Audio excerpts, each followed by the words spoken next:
जय हिंद साथियों, दोस्तों आपके अपने चैनल प्रभु यूपीपी में एक बार फिर से स्वागत करता हूं। साथियों, पिछले क्लास में हमने हिंदी के अंतर्गत अनेकार्थी शब्दों को देखा। आज हम देखेंगे समुच्चारित भिन्नार्थक शब्द। समुच्चारित भिन्नार्थक शब्द यहाँ पे जो आपको लिखा हुआ दिख रहा है, इसका अर्थ है कि समान उच्चारित, मतलब ऐसे शब्द जिनका उच्चारण स्थान और उच्चारण तो बिल्कुल समान लगेगा, लेकिन उनके जो अर्थ होंगे वो क्या होंगे? भिन्नार्थक होंगे, यानी कि वो जो है उनके अर्थ होंगे भिन्न। ठीक है, तो समझिएगा ध्यान से। जैसे ऐसे शब्दों के जोड़े जिनके उच्चारण में तो बहुत कम अंतर होता है, परंतु उनके अर्थ बिल्कुल भिन्न होते हैं, बिल्कुल ही भिन्न होते हैं, किसी तरीके से जो है समान नहीं होते हैं। ठीक है, इसकी परिभाषा में बस इतना ही समझना था। अभी आगे जब हम लोग शब्दों को देखेंगे तो चीजें अपने आप क्लियर होती चली जाएंगी। ठीक है, इससे भी एक प्रश्न आपके हर एक परीक्षा में, हर एक शिफ्ट में जो है पूछा गया है। देखिए, यूपीपी यूपीएसआई के लिए अगर आप तैयारी कर रहे हैं तो हिंदी को आपको बहुत अच्छे से तैयार करना पड़ेगा। हिंदी को बिल्कुल आप कम में नहीं ले सकते हैं। हिंदी में आप जितना अच्छा स्कोर करेंगे, बाकी चैप्टर्स, बाकी जो सब्जेक्ट्स होंगे उसमें फिर आपका काम आसान हो जाएगा। तो प्रयास ये रहना चाहिए हमारा कि हिंदी में हमें जो है मतलब मैक्सिमम करना है। अगर 40 प्रश्न यूपीएसआई में पूछे जा रहे हैं या फिर 37 प्रश्न यूपी पुलिस में पूछे जा रहे हैं, तो हमें प्रयास करना है कि सारे के सारे हम जो है करके आए। ठीक है, अगर 2-3 गलत होते हैं कोई बात नहीं, लेकिन हमारा प्रयास होना चाहिए 100% का। ध्यान दीजिएगा, अनल मतलब होता है आग, लेकिन यहीं पे अनिल का मतलब होता है हवा। तो अगर आप उच्चारण पे थोड़ा सा गौर करें तो बस छोटी ई का मात्रा है अंतर। ठीक है, छोटी ई के मात्रा का अंतर है, अन्यथा देखें तो सब कुछ लगभग सिमिलर है, लगभग समान है। तो अनल मतलब होता है आग, अनिल मतलब होता है हवा। इसी तरीके से अंक मतलब होता है गोद और अंग मतलब होता है शरीर। वहीं अली मतलब होता है भौरा और अली मतलब होता है सखी। ध्यान दीजिएगा, ल पे अगर छोटी की मात्रा है तब अली मतलब होता है भौरा। अगर ल पे बड़ी ई की मात्रा है तो उस अली का अर्थ हो जाएगा हमारा सखी। जैसे अरबी मतलब होता है अरब की भाषा, वहीं अरवी, यहां पे ब है, यहां पे व है। ठीक है, तो अरबी मतलब होता है एक कंद। ठीक है, वहीं देखिएगा अभिज्ञ मतलब जानने वाला, वहीं अनभिज्ञ मतलब अनजान। इसी तरीके से देखिए कुल मतलब होता है वंश, वहीं अगर हम क पे बड़ा उ का मात्रा लगा दे कुल, तो ये हो जाएगा हमारा किनारा। अगर आप देखें तो उच्चारण बिल्कुल एक जैसा है, कुल कुल, केवल छोटा उ बड़ा उ का अंतर है। ऊपर है कुल और नीचे है कूल। ठीक है, सुरभि मतलब होता है गाय और एक सुरभि का मतलब होता है हिरण। क्या होता है? हिरण। देखिएगा यहां पे भ पे छोटी की मात्रा है, अगर भ पे छोटी की मात्रा होगी तो गाय, भ पे बड़ी की मात्रा होगी तो हिरण। अणु मतलब होता है कण और एक अनु होता है, अनु मतलब होता है पीछे। वहीं आदि मतलब होता है अभ्यस्त। समझ रहे हैं, किसी चीज को करने का आदि, जैसे शराब पीने का आदि हो तो वो क्या कह सकते हैं हम? अभ्यस्त है भाई वो। ठीक है, वहीं एक आदि होता है आरंभ। द पे छोटी की मात्रा आरंभ, द पे बड़ी की मात्रा अभ्यस्त।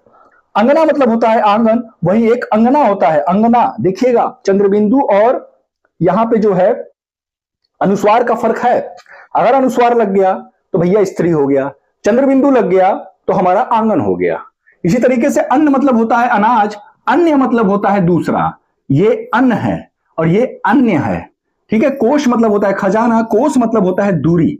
देखिए कोश मतलब खजाना, षटकोर वाला श, खजाना सड़क वाला स, दूरी। वहीं पे अगर बड़ा सा आ जाए, बड़ा श, तो क्या हो जाएगा? शब्द संग्रह। शब्द संग्रह यानी शब्दों का समूह। हम कह सकते हैं कि जैसे जो हम लोग आप लोग जानते होंगे, बहुत सारे लोग, अभी तो चलिए ऑनलाइन समय आ गया है, मोबाइल हो गया सबके पास। नहीं तो पहले लोग क्या करते थे कि डिक्शनरी रखते थे अपने पास। तो डिक्शनरी क्या था? वो शब्दकोश था। क्या था वो? शब्दकोश, मतलब कि शब्दों का समूह। ठीक है, अशक्त मतलब शक्तिहीन, असक्त मतलब विरक्त। ठीक है, यहां पे बड़ा सा है, यहां पे सड़क वाला सा है। अंश मतलब हिस्सा या भाग, अंश मतलब होता है कंधा। वहीं अंबुज मतलब होता है कमल, अंबुद मतलब होता है बादल। ठीक, चलिए आगे देखते हैं। अपेक्षा मतलब होता है इच्छा या तुलना में, है ना? इच्छा मतलब तुलना में। उपेक्षा मतलब निरादर।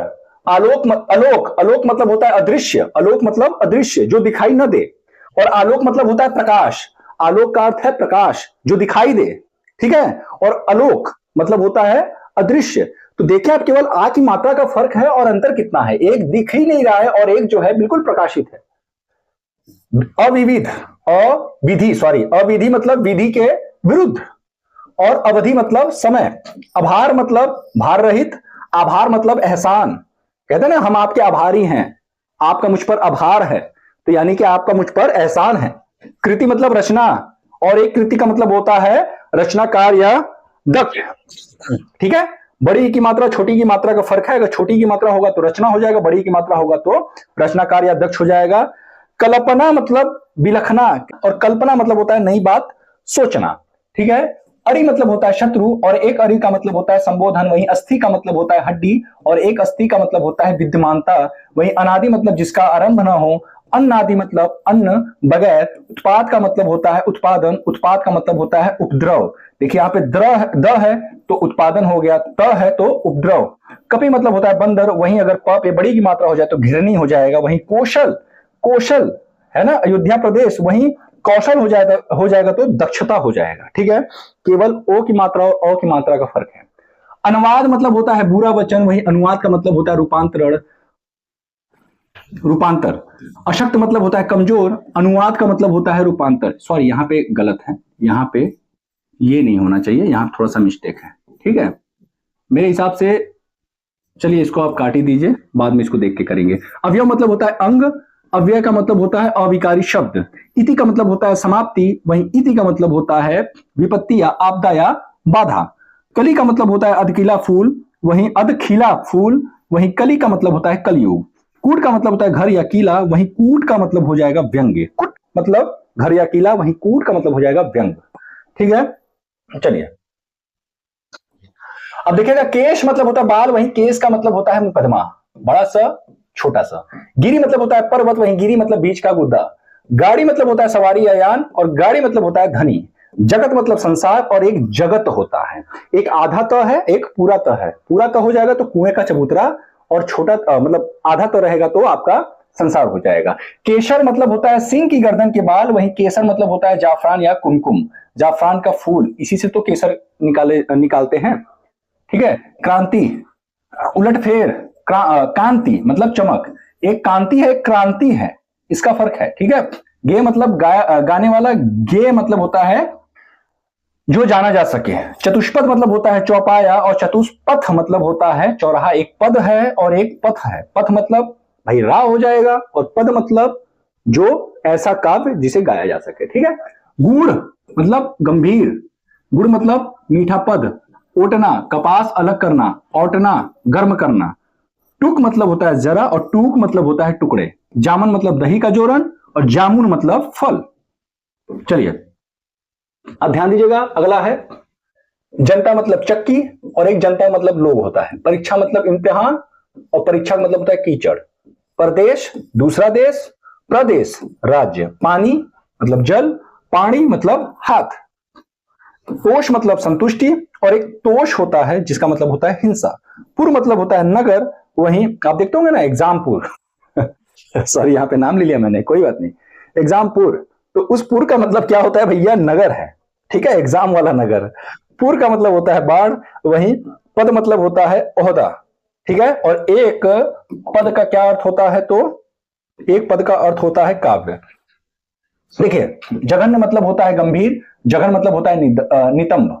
पुरुष मतलब होता है मनुष्य, परस मतलब होता है, परुष मतलब होता है कठोर। प्रकृति मतलब होता है स्वभाव, और प्रकृत मतलब होता है यथार्थ। प्रतीप मतलब होता है उल्टा, और प्रदीप मतलब होता है दीपक।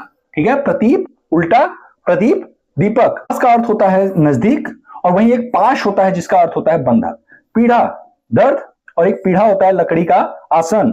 फूट मतलब होता है दरार, और एक फुट होता है एक नाप है। फुट आप देखते हो ना, सामने वाला 5.5 फुट का है, तो हम उसको वो नाप हो गया, एक क्या हो गया, नाप हो गया। ठीक है, जुड़ा मतलब संलग्न, जुड़ा होता है बंधा हुआ केस। परिवर्तन मतलब बदलाव, और प्रवर्तन मतलब होता है उकसाव। पीढ़ा मतलब चौकी, और एक पीढ़ा होता है जो कि दर्द होता है। तनु मतलब सुंदर, और एक तनु होता है जो कि गाय होता है। पतन मतलब गिरावट, और एक पत्तन होता है नगर। ठीक है, तुरंग मतलब होता है घोड़ा, और तरंग मतलब होता है लहर। प्रवाह मतलब बहाव, और परवाह मतलब चिंता। मुझे आपकी परवाह है, मुझे आपकी क्या है, परवाह है, इसीलिए मैं यहाँ पे हिंदी की क्लास ले रहा हूँ। मत का अर्थ है राय, और एक मत होता है जो कि मस्त होता है। मेघ का अर्थ होता है बादल, और एक मेध होता है जो कि यज्ञ होता है। सप्त मतलब शाप पाया हुआ, वहीं सप्त मतलब होता है सात। लूटना मतलब ठग जाना, लूटना मतलब जबरदस्ती छीनना। श्वेत मतलब उजला, और स्वेद मतलब पसीना। लगन मतलब चाव, लग्न मतलब शुभ मुहूर्त, ठीक है। लवण मतलब नमक, लवण मतलब खेत की कटाई। मांस मतलब गोश्त, मास मतलब महीना। सकल मतलब संपूर्ण, एक शकल होता है जो कि अंश होता है। वहीं शती की बात करें तो सैकड़ा, अगर सती हो गया तो भैया साध्वी हो जाएगा, ठीक है। शहर मतलब नगर, वहीं शहर अगर हो गया तो सवेरा। लक्ष्य मतलब उद्देश्य, वहीं लक्ष्य अगर हो गया तो लाख, ठीक है। ये है तत्सम और ये है तद्भव, ठीक है। रिस मतलब होता है रोज, रिस मतलब ईर्ष्या। सुत मतलब होता है बेटा, सुत मतलब होता है धागा या सारथी। सूची मतलब सुई, ये आपका क्या है तत्सम, ये क्या है तद्भव। सूची मतलब होता है विषय क्रम। समान मतलब सामग्री, समान मतलब किसी से तुलना करना। नहीं बोलता है मैं आपके समान हूं, या यह वस्तु उस वस्तु के समान दिखने में है। सुधी स्मरण, सुधी मतलब विद्वान। शम मतलब कल्याण, और सम मतलब समान, ठीक है। चलिए अब ध्यान दीजिएगा, शंकर मतलब होता है शिव। एक शंकर का मतलब होता है मिक्षित जाति का, ठीक है। सीता मतलब होता है चीनी, और एक सीता होती है, एक सीता होती है, एक सीता होती है। सीता मतलब माता जानकी। और शशिधर मतलब शिव, और एक शशधर होता है, शशधर, शशधर, शशिधर, शशिधर, शशधर। शशि अगर है तो वहां पे शिव हो जाएंगे, और शश अगर है तो चंद्रमा हो जाएगा, ठीक है। हल्का मतलब कम वजन वाला। हल्का मतलब होता है क्षेत्र, कहते हैं ना कि एक थान में देखते होंगे कई सारे हल्का होते हैं, तो वो हल्का क्या है, क्षेत्र है। सर्वथा मतलब सब प्रकार से। सर्वदा मतलब होता है हमेशा। व्यंग मतलब होता है विकलांग, और व्यंग्य मतलब होता है कटाक्ष। निशाकर मतलब चंद्रमा हो गया, निशाचर मतलब राक्षस। देखिए निशाकर, निशाकर है, एक कर है एक चर है। चर मतलब रात्रि में चलने वाला, रात्रि में जगने वाला, ठीक है। तो राक्षस हो गया, सर्प हो गया, ठीक है, उल्लू हो गया, ये सभी क्या है, निशाचर के अनेकार्थी शब्द हैं। हरि मतलब विष्णु, एक हरि का मतलब होता है हरे रंग की। यहां पे अगर विष्णु जी की बात करेगा तो छोटी का मात्रा रहेगा र पे, अगर रंग की बात करेगा तो बड़ी की। शुक मतलब होता है जौ, और एक शुक का मतलब होता है तोता। शीशा मतलब कांच या दर्पण, और एक हसमुख मतलब होता है मजाकिया, ठीक है। देखिएगा द्रव मतलब होता है पिघला हुआ या पदार्थ। द्रव्य मतलब पदार्थ होता है। दिन मतलब दिवस, और दीन मतलब होता है गरीब। दीन दुखिया कहते हैं ना कि बहुत दीन दुखिया है, तो भैया वहां दीन का मतलब गरीब से होता है, ठीक है।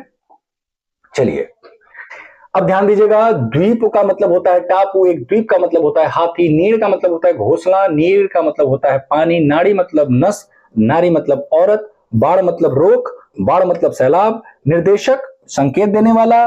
निदेशक आदेश देने वाला, अधिकारी, ठीक है। वहीं भीड़ मतलब दो वस्तुओं का आपस में टकराव। वहीं भीड़ का मतलब होता है जनसमूह। भारतीय मतलब भारत का, और भारती मतलब होता है सरस्वती। प्रसाद मतलब कृपा या भोग, है ना। और एक प्रासाद होता है जो कि महल होता है। नागर मतलब चतुर, नगर मतलब शहर। नाई मतलब नाव, नाई मतलब समान। भाव मतलब संसार, वहीं भाव मतलब अभिप्राय। निशान झंडा, और एक निशान होता है जो कि चिन्ह होता है। बुरा मतलब खराब, और एक बुरा होता है जो कि शक्कर होता है। निर्धन मतलब मृत्यु, निधन मतलब मृत्यु, और एक निर्धन होता है जो कि गरीब।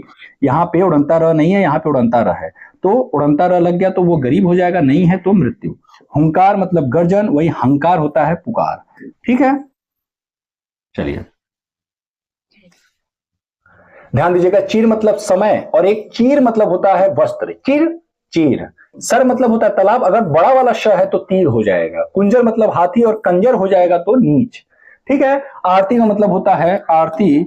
आरती मतलब पूजा, आरती मतलब पूजा, और एक आराती होता है जो कि शत्रु होता है। उपकार मतलब भलाई, और अपकार मतलब बुराई। उपकार, उपकार मतलब कि मेरा आप पे उपकार है, या आपका मुझ पर उपकार है, क्योंकि आप वीडियो देख रहे हो तो हमारा वीडियो चल रहा है, तो एक प्रकार से आपका हमारे पर उपकार हुआ। और अपकार मतलब बुराई, अगर आप मेरा अपकार कर रहे हो कि नहीं सही नहीं पढ़ाते हैं ये वो, तो ये अपकार हो गया, बुराई हो गया, ठीक है। पृष्ठ मतलब हो जाएगा पूछना, और पृष्ठ मतलब हो जाएगा पन्ना। देखते हैं ना कि किसी किताब का पृष्ठ, पृष्ठ नंबर ये, पृष्ठ संख्या ये, है ना, तो वहां पे पृष्ठ हो जाएगा। और पृष्ठ ट और ठ का फर्क है साथियों, ठीक है। ग्रह मतलब नक्षत्र, और ग्रह मतलब घर। ठीक है, अब ध्यान दीजिएगा, इसी के साथ ही हमारा जो है यह समाप्त होता है। बस आपको सिर्फ और सिर्फ इतने ही याद करना है, आपको कुछ भी इसके बाहर से नहीं देखने को मिलेगा जितना मैंने कराया है। अगर आपने इतना पढ़ डाला तो समझिए लाइफ झिंगा लाला। ठीक है, समोच्चारित भिन्नार्थक शब्द, जिसको कि आज हमने इस क्लास के माध्यम से कवर किया। अगले क्लास में हम जो है वाक्यांशों के लिए एक शब्द को देखेंगे, क्योंकि पिछले क्लास में हमने कहा था वाक्यांशों के लिए एक शब्द देखने के लिए, लेकिन हमने कहा कि पहले ये जो एक तरीके से जो मतलब लगभग समान दिखने वाले जितने भी हमारे चैप्टर्स हैं, पहले उसको कवर कर ले, फिर उसके बाद वाक्यांशों के लिए एक शब्द, और फिर हमारा जो मुहावरे हैं, लोकोक्तियां हैं, उनको हम कवर करने के बाद पुरस्कार वाला जो है उसे कवर कर, पुरस्कार लास्ट में देखेंगे। सबसे पहले हम लोग साहित्य को पढ़ेंगे। ठीक है, उम्मीद करता हूं कि ये क्लास आपको पसंद आएगा। क्लास कैसा लगा नीचे कमेंट बॉक्स में लिखकर जरूर बताएगा। क्लास पसंद आए तो प्लीज क्लास को लाइक करें, शेयर करें। साथ ही फिर मिलते हैं किसी नए साथ, तब तक ले जाए जय भारत।